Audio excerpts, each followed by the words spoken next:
was in a previous video I did stomach, tummy, abdominal conditioning video. I used specifically going from sort of light to heavy, as it were, conditioning. I used a piece of driftwood up to a short piece of scaffolding, metal scaffolding.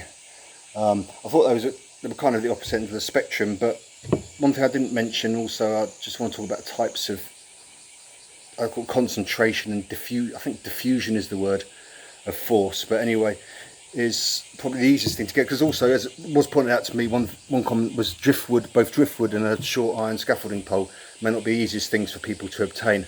Anyway, but driftwood generally is, it's dried out and it's very light, almost crumbly and stuff, and an iron pole is obviously very hard. So I got this. I use this. I'm at work now. I'm just about to take my break, my lunch break.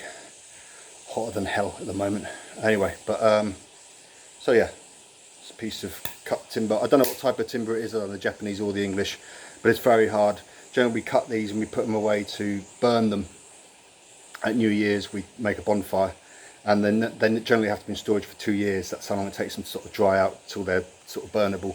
So this is very hard at the moment, and well, I'm going to take the t-shirt off because I'm at work. So anyway, so I was just straight on skin. So you know, just tense the muscles, stick that in. Now this is sort of obviously broadways, so you can give it a bit of, after a while. See, you will not do this, or you really should not do this straight off if you've never done any conditioning before. Do sit-ups and stuff for 6 months. And up to 700 a day, and condition with light things first of all, so you build up to this. But for what you can do, because you see often it's like the Shaolin master, the genuine guy, Shifu Yuan, lives in London now. I think he uses a half brick, and that's a lot more, you know, concentrated. You can really feel that sticking in. It's more like, you know, you're sort of being struck with a fist, the first 2 knuckles. It's the old Harry Houdini trick. He could take any punch to his abdomen, but he had to prepare himself, and someone took him by surprise and did it, and it killed him. So you're going to tense up, and that's sort of more concentrated. It's going into obviously a narrower point, rather than across here the whole thing. I mean, I feel both, but that one, oh yeah, that's sort of more concentrated.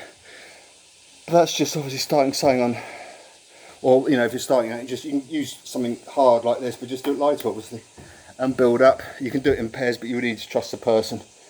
You really need to trust the person. Make sure you're not some comedian or clown that's gonna hurt you.